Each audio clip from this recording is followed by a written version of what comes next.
Olá, está começando mais um Vozes do Mercado, o programa da Exame que tem os principais gestores e nomes do mercado financeiro. Eu sou o Guilherme, repórter da Exame. Tenho aqui hoje Evandro Buttini, diretor e sócio da Rio Bravo, uma das principais gestoras do Brasil, com 13,6 bilhões de reais. Evandro, seja muito bem-vindo. Obrigado, Guilherme. Prazer enorme estar aqui. O Evandro tem uma carreira toda feita na Rio Bravo, já são mais de 10 anos lá, 16 né? anos. 16 anos na Rio Bravo.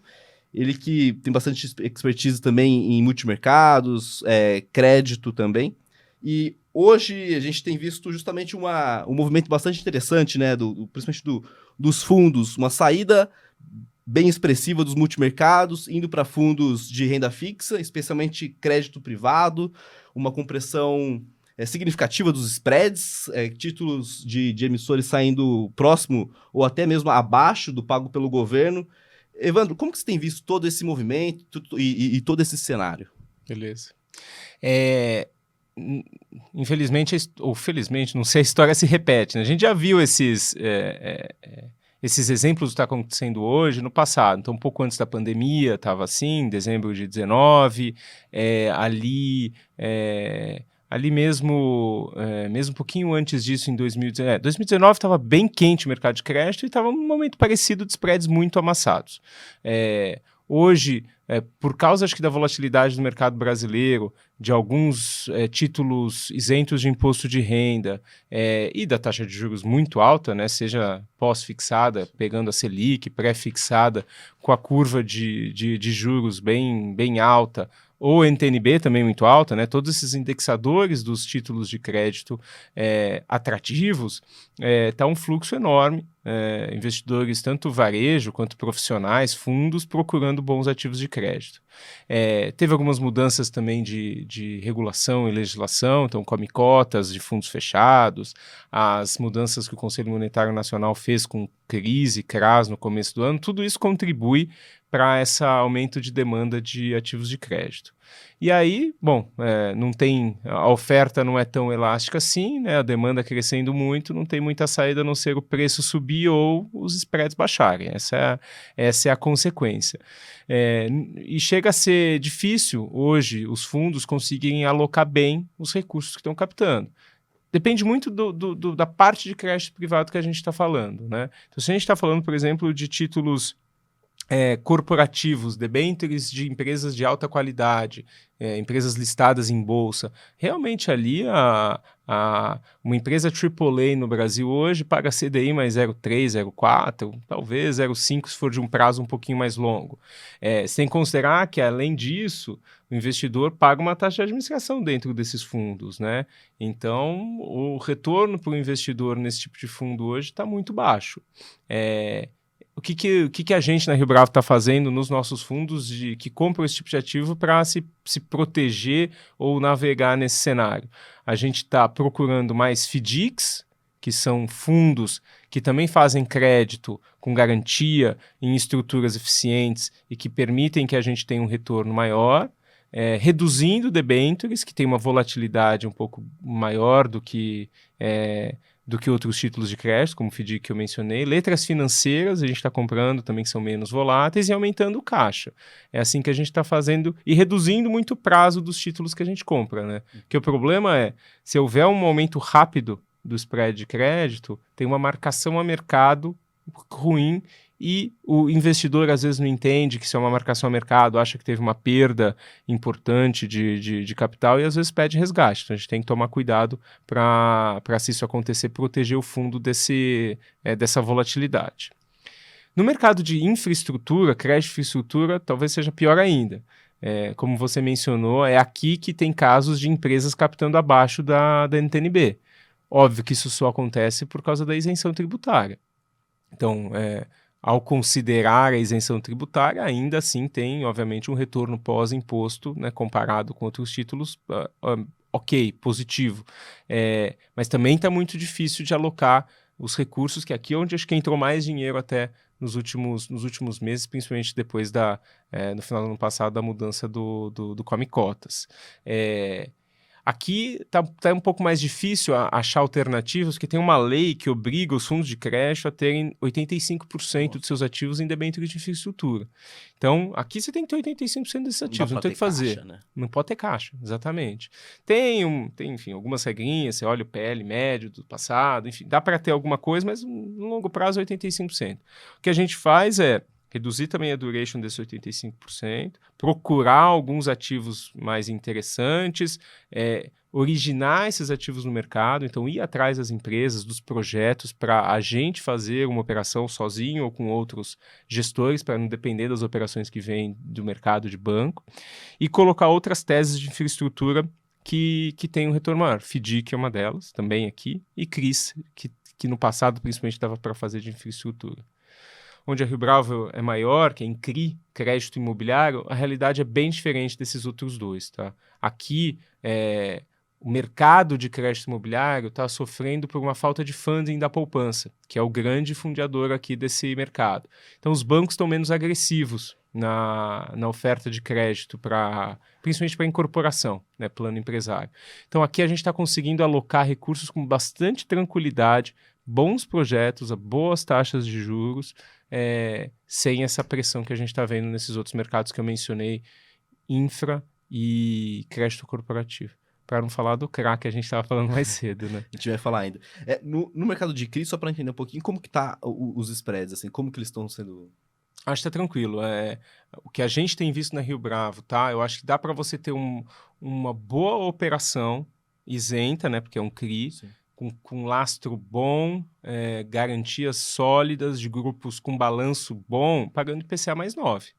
Você fala isso para um gestor de infraestrutura, ele vai correr atrás também, quero, porque não tem. Infraestrutura não tem. Sim. Óbvio, são dois mercados diferentes. O Brasil tem essa coisa a lei que dá isenção ao crédito imobiliário, é diferente da lei que dá isenção do crédito de infraestrutura, então você não pode misturar uma coisa com outra, então vai criando esses bolsos muito diferentes. Mas em CRI realmente está muito tranquilo. Como eu falei, IPCA mais 9, você acha a coisa muito boa.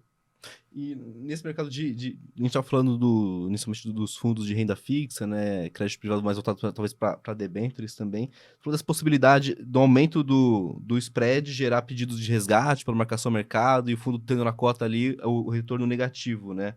Isso poderia talvez gerar uma bola de neve no sentido de mais pessoas...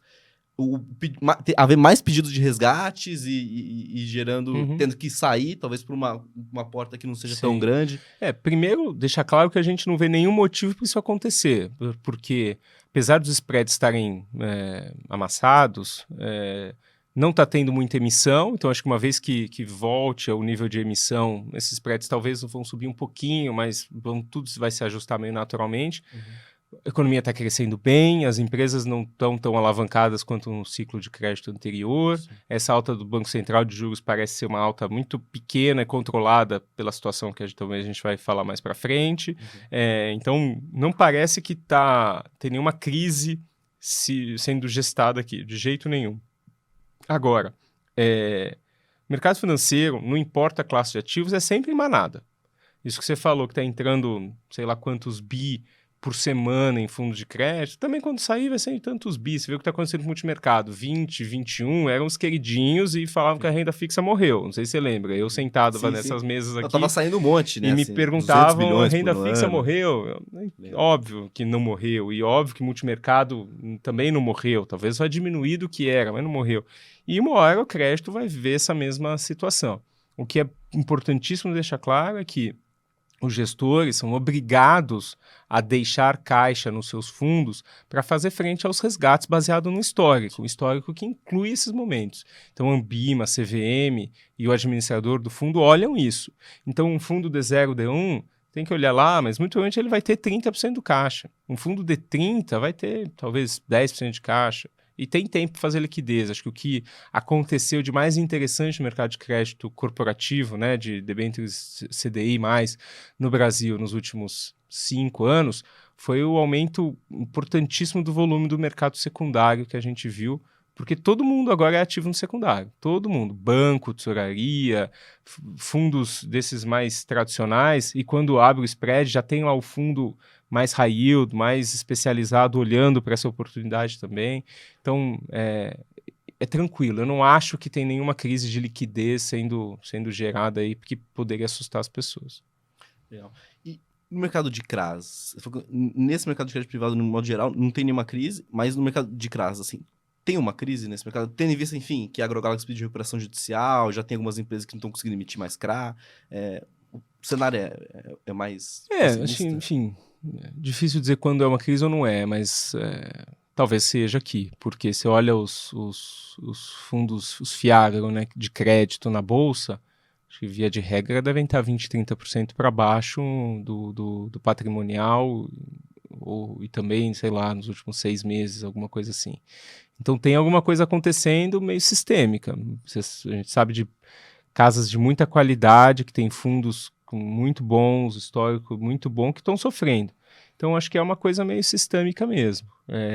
Estava falando hoje, antes de vir aqui para o escritório, que o setor é muito específico, né? E nem todo mundo se aprofundou tanto. Teve casos que se aprofundaram e acabaram errando porque acontece, mas tiveram algumas que erraram sem saber, digamos assim, né? Por negligência. A quebra de safra não foi tão grande assim, mas a queda de receita do setor foi muito importante, porque isso foi uma quebra de safra aliada com preços de commodities baixos, então uma queda de receita talvez de 20%, 30% em alguns casos. E aí, se você alavancou demais um produtor desse, não tem muito segredo, né? Causa essas questões que a gente está vendo hoje de recuperações judiciais, dezenas por semana, talvez, desse setor. A gente estava conversando antes, talvez a solução ou o futuro desse mercado seja uma alavancagem menor para esses grupos, dado a natureza volátil que é a receita do setor, cíclica, volátil, arriscada pra caramba pelo regime climático. E eu acho que o fundo imobiliário, no qual a gente é muito grande, né, é uma tese de sucesso, talvez a maior do mercado de capitais brasileiros na última década, né? Sem dúvida, a gente tem os milhões de investidores que tem pela qualidade, pela segurança, pela previsibilidade. Aí veio o mercado de infra, que tem muitas características semelhantes, né, principalmente em crédito. Agora, o mercado agrícola, que parecia ter, e que parecia que dava para usar essa tese meio copia e cola do fundo imobiliário, talvez não seja o caso. Pô, você tem uma safra 2 vezes por ano, né? Soja e milho, talvez, na safrinha, que começa do zero. Né? Você planta soja, depois você colhe tudo, começa de novo. Se choveu, se não choveu, você está completamente exposto.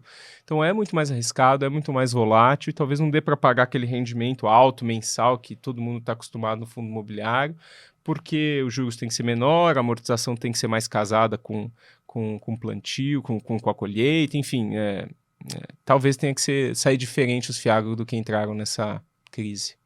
E é incentivado, né? A gente viu que... a gente até soltou uma matéria recentemente falando que desde 2021 triplicou... A gente consegue pegar pela Ambima, né? Triplicou o montante de investimento do varejo da pessoa física nesse tipo de instrumento, né? Nos CRAs. Uma galera vai ficar sem receber, né? Acho que assim, aí tem garantias, tem diversificação. Eu acho, me parece, olhando tudo muito de longe, assim, né? Macro, os FIAGROs, que está exagerado, né? O quanto eles estão sendo negociados versus o que eles vão conseguir recuperar de crédito. Então, acho que não é tão ruim quanto parece. Mas, enfim... Pessoa física lá na ponta, que está com aquele crazinho de 10 mil reais. Aí acho que é uma conversa sobre alocação direta em crédito privado, né? Eu acho que crédito é muito interessante você diversificar, primeiro, e segundo, cada CRA, cada CRI, cada debênture de infra é uma papelada de milhares de páginas, documentos mesmo, que é regulatório, é a emissão, é as garantias, é o que vai para o cartório, enfim. Então, sim, se a pessoa consegue ler tudo aquilo, tudo bem. vai em frente, diversifica, compra aplicado. Mas, se não, é muito melhor colocar num fundo e aproveitar as mesmas isenções que você Sim. teria no ativo com um fundo. Hoje tem tanto fundo que não é tão caro assim de taxa de administração, que tem uma liquidez interessante, que você entra diversificado. No caso mais talvez notório hoje em dia, que é a AgroGalaxy, se você tivesse um papel da AgroGalaxy, né, num fundo, talvez você tivesse 5% de AgroGalaxy. Na tua carteira, você vai comprar um papel da AgroGalaxy, você concentra muito mais. Então, é complicado. Alocar diretamente, acho que em qualquer classe de ativos, ações, renda fixa, crédito também é o caso. Legal. Aproveitando que você tocou em ações, como que você está vendo assim? Tá meio amassado, né, de certa forma. Aí, sim, sinceramente, num comentário macro, assim, de valuation de bolsa brasileira, parece que está comparando valuation hoje em relação à média, comparando com os pares, mas é aquela coisa, sempre pode ficar mais barato, né? Não tem que ver qual que é o gatilho para que isso volte a ter um múltiplo maior. E, sinceramente, depois a gente vai entrar mais na história macro, eu não sei muito qual seria esse gatilho. Juros altos ainda, a parte fiscal é não muito clara, sem muito fluxo de estrangeiro de forma estável recorrente para o Brasil, então não parece ter muitas histórias. O último ciclo de IPO que teve foi horrível, né? Se a gente pegar a média dos IPOs lá de 2020 e 2021 até hoje, são quedas double digit com certeza. Então, não é simples. Por outro lado, também os fundos que fazem ações no Brasil também estão tendo dificuldade de bater o benchmark, Sim. até por isso estão vendo bastante saída de recursos, né? Então é um ambiente complicado para a Bolsa no Brasil. De novo, nenhuma classe de ativo vai deixar de existir na carteira das pessoas e das instituições que a gente ajuda, que são mais os institucionais, fundos de pensão, grandes investidores. Ainda é uma classe de ativo que tem que se considerar, mas talvez num peso menor, né? Legal. E, Evandro, antes de a gente começar aqui a gravar, você estava falando também dessa importância de ter, talvez, uma abordagem sistemática, né, no mercado de ações, até pela essa dificuldade de, talvez pelo feeling, bater o índice, né? Vocês têm um produto na casa que é mais ou menos sobre isso, né? A gente começou a pensar isso faz uns 10 anos, tinha 1 ou 2 nomes fazendo isso no Brasil, a gente fez também. Mas acho que é difícil de explicar para as pessoas, né? As pessoas ainda gostam de ter um gestor, uma pessoa responsável pelos investimentos. Falar que é um algoritmo pode parecer algo estranho.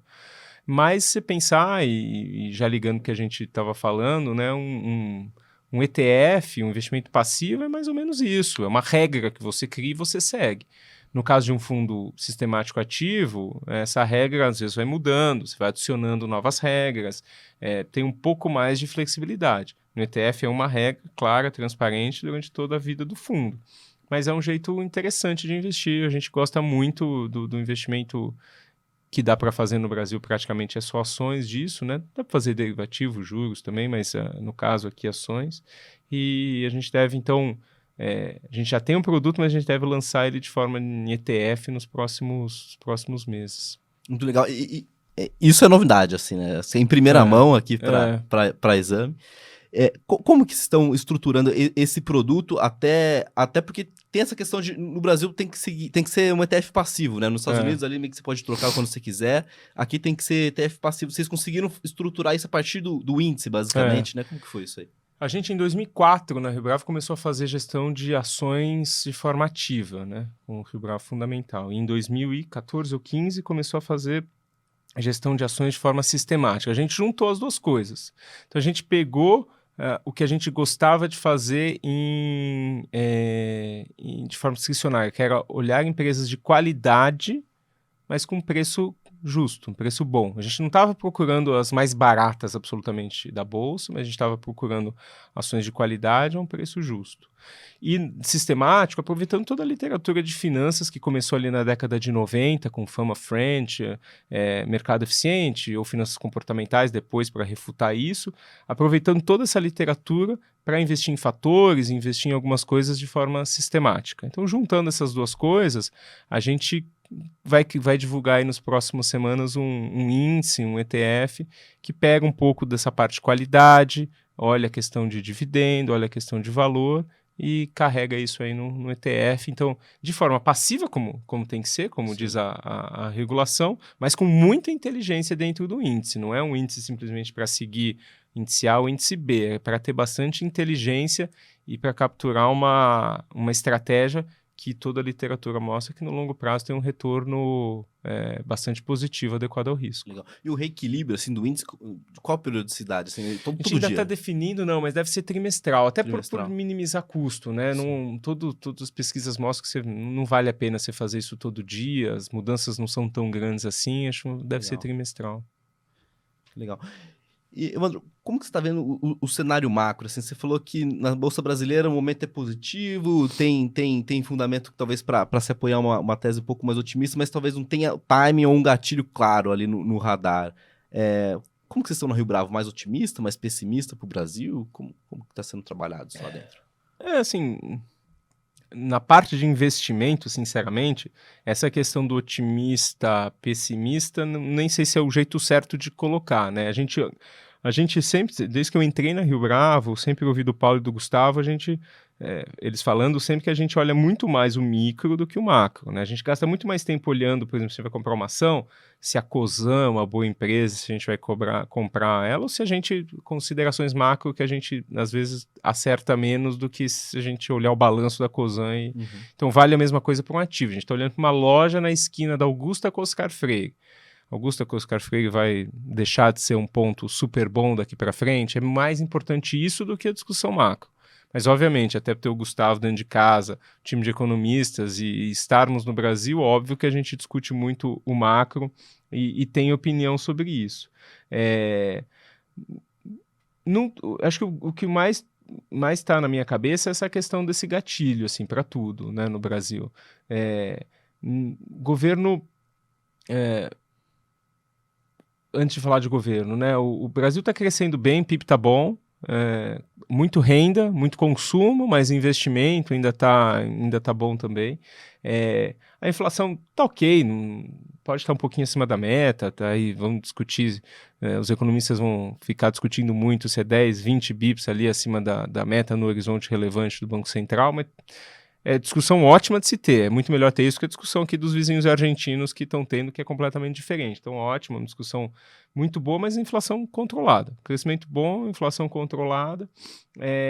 Toda a questão é de futuro. O que vai ser do futuro do Brasil, que tem uma dívida super alta e umas contas públicas não muito bem arrumadas? Curto prazo, um aumento de crescimento, um aumento de inflação podem mascarar essa situação.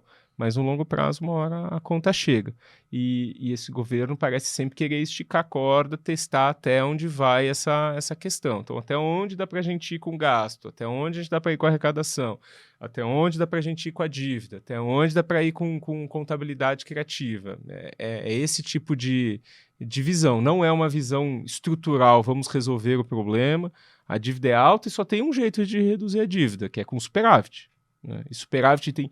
Todos os estudos mais recentes, mais modernos da literatura econômica mostram que é melhor você fazer esses ajustes com componente de corte de gastos, principalmente estruturais, mais relevante do que subir imposto. Mas não é o que eles estão fazendo. Então fica esse limbo. Não vai explodir. O Brasil não vai explodir da noite para o dia, o Brasil não vai dar calote amanhã, o Brasil... Não é nada disso que a gente está discutindo aqui. A gente está discutindo realmente o que tem de notícia boa para acontecer, para que esses ativos que a gente vê que estão super baratos, no caso dos mais arriscados, né, possam realmente destravar valor. E não parece ter notícia muito boa vindo no curto prazo aí do Brasil. Olhando lá fora, a queda de juros começou... Começou e aí tinha tudo para ajudar. Pois é. Tudo para ajudar, mas a gente não quis ser ajudado, né? O Brasil perdeu um pouco, está perdendo esse bonde. Ainda dá tempo de recuperar. Eu acho que isso é uma coisa muito... sagaz do Lula 1, que ele percebeu que, e do Lula 2 também, uma parte, é relativamente fácil e barato conquistar essa confiança, né? Que pode falar da Faria Lima, pode falar do mercado, pode falar do que quiser, mas é confiança, seja dos investidores, seja dos empresários, seja dos investidores estrangeiros, enfim, de quem faz a economia girar. É muito fácil. Se eles mudarem em 3 semanas o discurso e manda um projeto de lei, muda tudo. Eu acho que tá assim, tá fácil para eles conseguirem, se quiserem, reverter essa, não vou dizer que é pessimismo, mas essa incerteza com relação ao futuro que tem hoje no Brasil. A indicação do Galípolo e o jeito que foi conduzido, com alta de juros unânime, tá sendo uma boa escolha? Assim, tá no caminho, dá para dizer? Acho que nessa frente monetária teve mais volatilidade do que no passado, de indecisões e de aparentes conflitos internos, mas que isso está sendo remediado. Mas também não é uma notícia boa, é uma notícia voltando ao que era antes. Sim. Monetário funciona muito bem, mas o Brasil está voltando para aquele regime que foi o regime de uma parte do Lula também, que é o monetário arrumado, o juro alto, e o fiscal mais desarrumado, que justifica o juro alto. Então, parece que o caminho mais provável para o Brasil nos próximos meses ou anos é esse: juro mais alto do que poderia e deveria, mas fiscal também mais desarrumado do que deveria. Teria que cortar gastos, é a única saída. Assim.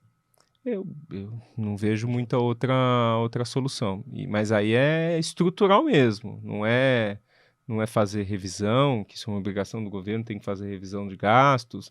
É realmente ter discussões muito difíceis que levam anos, mas tem que começar de algum lugar. A reforma da Previdência demorou 30 anos, talvez, para ser aprovada, mas em algum momento foi, e vai ter que ser de novo, é inescapável. Então essas discussões difíceis alguém precisa começar. E o Lula 1 começou e concluiu várias discussões difíceis. A gente sabe que não é... Se a gente for lá para o CPF do Lula assim mesmo, ele poderia, se quisesse, levantar essas discussões, nem que não concluísse, jogasse, plantasse essa semente para um futuro governo ou futuro 2 governos, não sei. Mas tem que começar de algum lugar. E também foi vários exemplos no Brasil e no mundo. O próprio Plano Real é isso. Você viu que de 94 a 99, os números fiscais do Brasil, as contas públicas ali na aritmética mesmo, assim, não foi bom. De jeito nenhum. Não foi bom. Mas tinha tanta coisa acontecendo, tanta reforma acontecendo, o futuro era tão bonito que ninguém se preocupava se ia ser 10 bi para cima ou 10 bi para baixo. Hoje, não tem nada acontecendo de reforma verdadeira, não tem nada de muito bom a não ser aumento de imposto sendo ventilado, que o que resta é a gente olhar se está 10 bi para cima ou 10 bi para baixo. Entendi. Complicado. E falando de fiscal, assim, um país que, de certa forma, aumentou bastante sua dívida é os Estados Unidos, né? Eu brinco que se a gente for entrar nessa seara de se preocupar com o fiscal americano, melhor a gente não sair de casa, assim, sabe? Aquela coisa, vou morrer atropelada, cair um raio na cabeça, mas é verdade. Tá tão ruim assim? Cara, se você... primeiro que tem o Japão, primeiro, assim, se quer falar de coisa ruim, fala do Japão. 200% do PIB.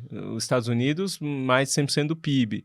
Mas nesses dois casos, especialmente nos Estados Unidos, o tal do privilégio exorbitante, né, deles serem o porto seguro do mundo, todo mundo quer ter título público americano, que tem uma... E tem outra coisa, né, a riqueza americana, interna mesmo, as pessoas têm capacidade de carregar muito essa dívida. Uhum. Eu e o Gustavo fizemos um estudo muito tempo atrás, acho que 2013, 14, medindo dívida sobre riqueza, não dívida sobre PIB, que é completamente diferente, né? E os Estados Unidos é muito rico. Nessa medida, dívida sobre riqueza, os Estados Unidos está bem mais tranquilo do que a gente. A riqueza do Brasil é muito menor, então você satura muito mais a poupança interna do que no caso dos Estados Unidos. O que me preocupa mais nos Estados Unidos, e que é isso que eu estou brincando, né? Se você for se preocupar com dívida americana, são 7 casos, é que para frente o futuro nos Estados Unidos, como no resto do mundo, parece muito, não vou nem dizer incerto, parece ruim mesmo. Assim, se você considerar o envelhecimento populacional do mundo, coloca os déficits previdenciários dentro dessa conta, né? Tem vários relatórios do FMI quando quer falar de catástrofe, a dívida dos Estados Unidos vai para 300 daqui 50 anos, sabe? É isso. Mas, de novo, está acontecendo, tem países que têm capacidade de se endividar muito diferente um do outro. Sim. Falar que o Brasil não deveria se preocupar da dívida, porque a dívida aqui é 70, enquanto os Estados Unidos é 100 e Japão é 200, não faz nenhum sentido, não é essa a discussão. Mas talvez uma boa discussão no mundo, o que vai ser o futuro, como é que vai resolver essa dívida alta, se vai resolver ou se vai meio que, né, a maré que está subindo para todo mundo ou baixando para todo mundo. O mundo vai ficar mais leniente com dívida mais alta ou menos leniente em algum momento. Kamala, o Trump muda alguma coisa nisso? Muda bastante, né? Muda bastante. Passou-se o tempo que a eleição americana era um assunto boring, né? Era um assunto tedioso. Eu acho que desde a primeira eleição do Trump, que 2 dias depois que ele se elegeu, o mercado, não sei se você lembra, mas o mercado deu uma panicada, tudo bem, tinha questões técnicas, principalmente aqui no Brasil, estava todo mundo comprado, né? Todo mundo dado em juros, e lá fora o juro abriu pra caramba, porque a agenda do Trump é meio que uma agenda da Liz Truss lá no Reino Unido, né? No curto prazo, pelo menos, é gasto para cima e imposto para baixo. Se o fiscal tá ruim, como você falou, vai piorar consideravelmente rapidamente. Esse é o consenso de que é a agenda do Trump. Ele diz que vai pagar as coisas com tarifas, né? Ou com corte de impostos vai gerar mais crescimento e com isso vira meio que um moto perpétuo. Enfim, não é o caso. Então, por incrível que pareça, de curtíssimo prazo, me parece que a candidata democrata é mais tranquila para mercados no curto prazo. E o que mais que a gente pode esperar, talvez, em um possível governo Kamala, assim? Pelo menos a gente ouviu muito falar que com o Trump o dólar se fortaleceria, Uhum. a inflação talvez ficasse pressionada também. E com Kamala, assim, o que a gente pode esperar? Mais do mesmo? Eu acho que tem sempre a questão de que a gente olha muito para o presidente e menos para o Congresso, né? Até porque tem, enfim, mais pesquisa, é difícil dizer o que vai acontecer no Congresso americano, que está muito apertado, aparentemente, né? Câmara e Senado. Mas tudo indica que nenhum vai ganhar landslide, assim, nenhum vai ganhar presidente, Senado e Câmara, nenhum dos dois. Então vai ter um governo dividido, executivo e legislativo, que há regra nos Estados Unidos, né? A maior parte do tempo é isso que a gente observa. E me parece até que é meio que até um ato desejado do sistema político americano de que as coisas funcionem dessa forma, seja mais conservador, vai no termo mais literal ali. Os Estados Unidos têm instituições que funcionam, não precisa ficar mudando toda hora, o Congresso dividido meio que garante isso. Então não vai ter grandes, eu acho, diferenças estruturais. O que o Trump pode fazer as questões das tarifas e das ameaças, porque a parte de relações exteriores é com o presidente, não com o Senado, não com a Câmara. Então, aí nessa frente ele pode fazer mais. A Kamala, né, eles no discurso de sempre do democrata é aumentar imposto e aumentar um pouco o gasto nessas transferências e entitlements lá nos Estados Unidos. Mas, de novo, o fiscal já está tão ruim que não é que tem muito grau de liberdade para fazer isso, não. Eu acho que o que tem, na verdade, no geral, me parece, é meio que uma deterioração do debate de política econômica nos Estados Unidos também. A economia é um assunto, mas é um assunto lá meio que mesa de bar, assim, ninguém tem política econômica de verdade sendo discutida. Não é que você tem um Larry Summers de um lado e quem que é o equivalente do outro lado, que sei lá, um Mankey ou um Taylor do outro lado. Não tem um debate de intelectuais econômicos, não existe. Hoje, tanto o republicano quanto o democrata foram mais para os extremos, e sinceramente, se eu ouvir os economistas mais ligados a esses extremos assim, é péssimo como se você ouvisse dos do Brasil. Óbvio que depois da eleição deve, principalmente se for a Kamala que ganhar, ir um pouquinho mais para o centro, pegar um bom professor para colocar como chair lá do Economic Advisor dele. O do Trump, aí a gente não sabe o que vai acontecer. Se a gente pegar pelo início do governo dele, foi mais caótico nessa frente. Uhum. Ivandro, mudando agora para o outro lado do mundo, China, a gente tem visto aí desde a semana passada, né, uma série de incentivos sendo anunciados, a Bolsa de Xangai tendo a maior alta, acho que desde 2008. Tem motivos para ficar otimista ou é um voo de galinha isso aí?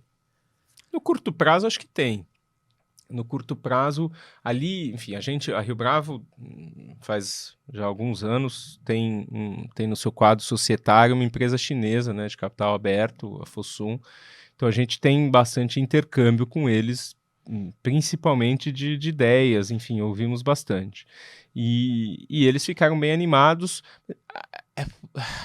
A China funciona muito diferente do Brasil, né? A economia, a dinâmica empresarial é tudo muito diferente. Então, é até difícil de resumir, assim, né? Aqui, a gente sabe o que a gente estava falando antes, que os empresários, quem gera a riqueza do país é isso, é capitalismo, é livre troca de informações e preço que domina tudo. Na China, não. Na China é uma economia centralizada. Tem componentes de capitalismo, mas é o governo que vai ditando o que está acontecendo. Então, eles levam essas coisas muito a sério. Muito a sério. E as mudanças que eles divulgaram nas últimas semanas foram importantes para o mercado imobiliário, que é onde estava sofrendo mais, mas teve também, por exemplo, a primeira vez transferência de renda pequena, localizada, mas começando a falar de transferência de renda.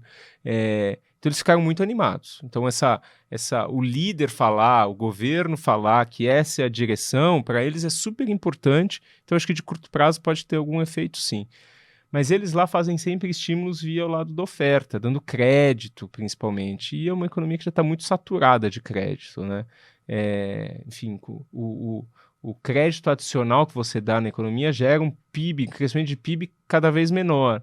Uhum. Então, acho que de forma sustentável, de longo prazo, não é isso que vai fazer a diferença. Tem que ver se a produtividade vai acompanhar, tem que ver se o dinamismo da economia vai acompanhar, se vai ter também lá essas reformas, mudança do padrão de crescimento, enfim, tem questões muito mais difíceis e fundamentais do que estímulos de curto prazo do que o governo parece capaz de fazer. Então, é uma dificuldade muito, muito grande apostar numa história boa aí para os próximos, 30, 50 anos da China, porque a literatura mostra que crescimento de longo prazo vem de produtividade. E na China, nesse período que teve uma forte transição demográfica, enfim, teve um ganho de produtividade, mas o adicional agora vai ser bem complicado, como é parecido para o Brasil também. E pegando o assunto que saiu recentemente também, hoje, né, a gente está gravando numa terça-feira. Ontem, na segunda-feira, Israel começou a sua ofensiva ali dentro do Líbano, né, em terrestre. E hoje, Irã parece que teve uma retaliação jogando mísseis em Israel, né? O petróleo disparou, o preço da Petrobras também acompanhou junto. Só que a gente está nesse momento, né? O Fed começou a cortar juros, o petróleo em alta. Ontem também o Jerome Powell falou em talvez reduzir o ritmo de corte de juros para 25 bips. Como que você está vendo tudo isso, Evandro, também? O Jamie Dimon, lá do JP Morgan, ele vive falando que o risco geopolítico é o principal do mundo, né? É por aí mesmo? Gostaria de saber. Tá, acho que um período, não estava vivo na Guerra Fria, mas lendo, né, tudo que a gente leu, viu em filme, tudo, é um período que parece similar nesse sentido de que parece que um tropeção de algum lado pode levar a uma guerra muito maior, né? Se alguém na Ucrânia e na Rússia erra a mão e atinge um país da OTAN, ou agora no Oriente Médio nem se fala, né? Algum míssil desses que realmente do Irã caísse em Tel Aviv e gerasse uma retaliação maior de Israel, qualquer dessas coisas poderia gerar sair do controle. Então acho que nesse sentido temos que concordar com o Jamie Dimon, mas eu sinceramente não sei dizer o que vai acontecer na frente geopolítica. O que a gente tem hoje, o que está acontecendo hoje, eu ainda não acho que é tão preocupante a ponto de mudar tudo que a gente discutiu até agora. Acho que de petróleo, que é onde poderia ter algum canal de transmissão para inflação, né, para grandes transferências de riqueza no mundo, que os países consumidores, né, transferindo para os países produtores, então muda muita coisa da dinâmica do crescimento mundial. Acho que não vai acontecer. A Arábia Saudita anunciou faz 5 dias que ia aumentar a produção, não ia, até suspeito se não foi também combinado também com tudo isso que está acontecendo, mas não parece que vai ser do jeito que está, sem escaladas adicionais, um assunto tão sério, não. Acho que vai ser tudo localizado como tem sido nos últimos poucos anos. a questão do Fed, acho que o que vai acontecer com a política monetária americana talvez continue sendo, talvez China também, pela importância que China cresceu, os dois assuntos mais importantes aí do mundo nos próximos meses. Se o Fed vai cortar mesmo na velocidade que está embutida na curva de juros, se ele vai conseguir fazer isso, acho que isso é o mais importante, sem dúvida. Pro Fed, como que vocês estão vendo assim? Sinceramente, a gente, enfim, a gente absorve um pouco as informações e tem algum juízo de valor, não tem tanto pensamento primário, original dentro de casa disso, a gente acompanha bem mais Brasil, mas me parece que o cenário mais provável é que eles consigam fazer esse pouso suave que eles estão falando. Pode ter uma recessão, mas uma recessão bem localizada, do jeito que jornalista gosta de falar e não que o NBR fala, né, que é quem diz, não tem ninguém que diga absolutamente, mas normalmente quem a gente usa para dizer que está ou não em recessão. Então, me parece que eles vão conseguir fazer isso com alguns cortes adicionais aí. Esses cortes adicionais pode ter efeito positivo assim, no câmbio, no sentido do real se valorizar? Ou deveria, né? Mas é isso que a gente falou no começo. O Brasil não está conseguindo aproveitar essas boas notícias, né? A gente pega o Brasil num horizonte mais longo aí de alguns meses, o Brasil é a pior moeda da região. E a gente está comparando de novo com a região. Vê o México, está acontecendo no México, né? Lá, as antirreformas no judiciário lá, que o Brasil, tá pior do que o México, e partindo de um nível que já não era tão bom. Sim. Então, eu acho que... E esse é um ponto que acho que o Banco Central, inclusive, levou em conta para decidir aí nesse novo pequeno ciclo de alta de juros, que o real realmente está apanhando muito mais do que os pares, e os pares não é nada demais. Não é que a gente está comparando com a Suíça, com a Coreia do Sul, a gente está comparando com o México, com Colômbia, Chile, Peru, enfim, os nossos aqui vizinhos. Maravilha. Evandro, as perguntas que eu tinha eram meio que nessa linha mesmo. Tem algum ponto que você queira comentar? Não, acho que não. Acho que, enfim, tentar voltar a cabeça das pessoas, que o macro realmente é intrigante, tem muito assunto, muita coisa, mas ele, enfim, vai e volta. Todo começo do ano tem um consenso, e que um consenso, a Treasury vai para lá, a Treasury vai para cá, todo mundo acha uma coisa e normalmente a gente erra. Mas o importante é o micro, o importante é diversificar muito bem seus investimentos, seja você o teu dinheiro ou você fundo de pensão, segurador, quem quer que seja. Aproveitar que o exterior está cada vez mais perto, né, pelos avanços de você investir, seja no Brasil ou com feeder funds ou com avenues, e não sei se eu posso citar nomes aqui, mas, ou essas plataformas aí de investimento internacional. Aproveitar e investir no exterior, tem muita coisa boa para fazer. Acho que esse é até um ponto que está segurando o câmbio aí daqui no Brasil. Acho que as pessoas estão realmente diversificando seu dinheiro um pouquinho, né, mas já faz efeito no câmbio. Sim. Então, olhar para cada uma dessas coisas. Crédito, o que é o melhor a fazer em crédito, o que é o melhor a fazer em ações. E a decisão mais importante que cada um pode fazer é quanto colocar em cada uma dessas caixinhas. E gastar menos tempo aí vendo o crédito A, B ou C, mas pensar quanto eu vou ter em crédito, quanto eu vou ter em ações, quanto eu vou ter em fundos imobiliários, quanto eu vou ter no exterior. E essa é a decisão mais importante que as pessoas podem tomar. É isso. Maravilha, Evandro. Queria agradecer pela participação. Obrigadão. Um enorme prazer estar aqui de novo. Maravilha. Voz do Mercado fica por aqui. Até mais.